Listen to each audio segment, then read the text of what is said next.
필립 얀시는 대표적인 기독교 영성가이자 작가이고 복음주의를 대표하는 지성인입니다.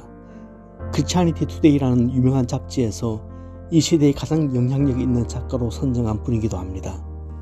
저는 얀시의 책 중에서 백미를 교회, 나의 사랑, 나의 고민이라고 생각합니다. 두텁지 않은 책이지만 저자가 교회에 대해 가졌던 애정들을 솔직하게 적어내려간 아주 좋은 책입니다. 책 속에서 얀시는 서로 대립되는 두 개의 단어를 사용해서 교회는 나의 고민이고 나의 사랑이라고 부릅니다. 그는 엄격한 미국 남부의 율법주의 기독교 가정에서 태어났습니다. 교회 속에서 자라면서 교회의 온갖 부조리와 위선을 보았고 그 때문에 고민합니다. 그가 보기에 교회는 은혜를 말하면서도 율법을 강조하는 곳이었습니다. 예배를 강조하지만 생명력을 잃고 지루한 예배 문화만 남아있는 곳이었습니다. 사랑을 말하면서도 서로 미워하고 다투는 곳이었습니다. 포용을 말하면서도 정작 포용하기보다는 그 어떤 곳보다 배타적인 곳이었습니다. 결국 그는 교회 회론자가 되어 교회를 떠납니다. 자신이 예수께 나아가는 것을 막는 주요한 원인이 다름 아닌 교회라고 생각했기 때문입니다. 신앙이 없어서라기보다는 정말 진지한 신앙을 찾기 위해서 교회를 뛰쳐나온 겁니다. 그리고 여러 교회를 전전하며 방황하는 시기를 거쳤죠. 오늘 젊은 세대들과 일반 성도들이 얀시와 같은 생각으로 교회를 떠나고 있다는 사실을 아셔야 합니다. 코로나가 시작되기 전까지 우리나라에서 교회에 출석하지 않는 크리스찬은 23%에 달했습니다. 전체 기독교인 중 4명에 1명꼴입니다. 엄청난 수치죠. 특별히 40대 남성과 20대 청년들에게서 가난한 성도 비율이 급증하고 있습니다. 탈종교화와 나홀로 라이프 등의 사회적 트렌드 변화로 가난한 성도는 앞으로 점점 더 늘어날 겁니다. 여기에 기름을 부은 것이 코로나입니다. 벌써 유럽은 전체 기독교인 중에서 69%가 가난한 성도입니다. 이처럼 위선과 율법주의로 무장된 교회를 결국 떠난 필립 얀시도 일종의 가난한 성도였습니다. 하지만 그는 뼛속 깊이 교회 DNA를 가지고 있던 사람이었습니다. 결국 얀시는 떠난 교회로 다시 돌아오면서 이렇게 고백합니다. 잠시 교회를 떠나 있을 때 고통받는 쪽은 언제나 나였습니다. 교회의 무정과 배타성, 위선 때문에 교회를 떠났지만 그럼에도 불구하고 다시 교회를 돌아오게 된 이유는 예수님이 이 모순덩어리 같은 연약한 교회를 여전히 사랑하시고 이 안에서 지금도 일하고 계시기 때문이었다는 겁니다. 백범 김구 선생님은 경찰서 100개를 짓는 것보다 교회 1개를 짓는 것이 더 낫다는 말을 했습니다. 그 시절 한국 교회가 세상 사람들로부터 어느 정도의 인정을 받았는지를 단박에 알 수 있는 대목입니다. 하지만 지금 세상 사람들이 교회를 바라보는 눈은 전과는 완전히 다릅니다. 많은 사람들이 교회에 대해서 반감과 적대감을 내비치고 있습니다. 교회가 그들에게 직접적인 피해를 준 것도 아닌데 교회라는 말만 나오면 그렇게 거칠고 험한 말들을 쏟아냅니다. 교회에서 악취가 난다고 말하죠. 심지어 기독교라는 신조를 만들어서 욕하기도 합니다. 가슴 아픈 것은 나름대로 신앙생활을 좀 한다는 분들이 여기에 편승해서 함부로 교회를 비판하며 난도질하는 것입니다. 때와 장소를 가리지 않고 심지어는 이제 예수 믿기 시작한 성도가 앞에 있는데도 습관적으로 교회와 목회자를 비판하며 이상한 영적 기류를 만듭니다.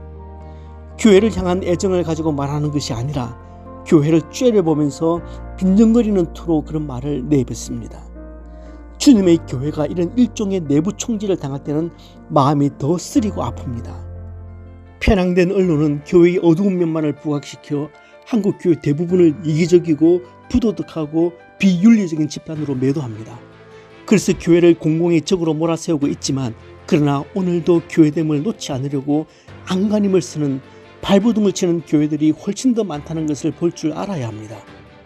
신앙의 사람이라면 교회가 나의 고민에서 그치는 것이 아니라 주님의 몸된 교회를 향한 나의 사랑으로 넘어가야 합니다. 때문에 내가 속한 신앙 공동체가 외부인으로부터 비난의 메시지를 당해 피가 흐른다면 얼른 거기다 숟가락을 하나 더 얹을 것이 아니라 피가 흐르는 부분을 부여잡고 눈물을 흘릴 줄 알아야 합니다. 왜냐하면 이 교회는 내가 속한 교회이기 이전에 주님의 교회이기 때문입니다. 주님의 교회가 욕을 먹고 있고 죄인인 우리들로 인해 하나님의 영광이 가리워지고 있기에 그 사실 때문에 눈물을 흘릴 줄 알아야 합니다. 저 역시 교회를 향해 굉장히 비판적이었던 사람입니다. 하지만 언제부터인가 교회 문제를 비난의 눈으로 바라보는 것은 멈췄습니다. 세 가지 이유가 있습니다. 첫 번째 이유는 저에게 그럴 자격이 없다는 것을 알았기 때문입니다. 그렇게 목소리를 높여 비판하는 저 자신이 한없이 연약한 존재이고 문제투성이라는 것을 적나라하게 보았기 때문입니다. 주님의 음성이 제게 들렸습니다. 네가 뭔데? 네가 뭔데 내가 피 흘려 산 교회를. 그 음성이 머리가 아닌 가슴에 부딪혔을 때 얼마나 마음이 아팠는지 모릅니다. 두 번째 이유는 교회라는 이 배의 선장은 제가 아니라 예수님이라는 사실을 분명히 깨달았기 때문입니다. 저는 이 교회의 선장이 아닙니다. 저는 선장 대리일 뿐입니다. 그리고 마지막 세 번째 이유는 그 누구보다 주님이 교회를 사랑하신다는 것을 깨달았기 때문입니다. 그렇습니다. 우리가 아무리 교회를 사랑한다고 해도 주님만큼 교회를 사랑하지 않습니다. 주님은 교회를 위해서 자신을 주시기까지 사랑하셨습니다. 그렇다면 왜 그렇게까지 사랑하셨을까요? 왜냐하면 교회는 하나님 나라를 이 땅에 세우기 위해 주님이 가지신 대안이었기 때문입니다. 여러분, 교회는 문제투성이입니다. 이전에도 그랬고 앞으로도 그럴 겁니다. 교회의 교회다움을 위해 애쓰겠지만 교회 안의 문제는 사라지지 않을 겁니다. 왜냐하면 교회의 구성원인 우리가 죄인이기 때문입니다.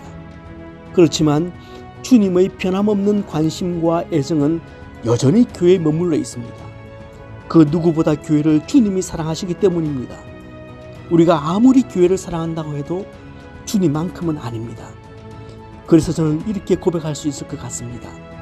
2022년 교회는 여전히 나의 고민이지만 여전히 나의 사랑입니다. 연약한 이 교회, 질그릇 같은 소명교회가 여러분에게 고민이겠지만 꼭 사랑이 되길 바랍니다. 주님이 피 흘려 세우신 교회를 그냥 조금만 더 사랑할 수 있다면 좋겠습니다.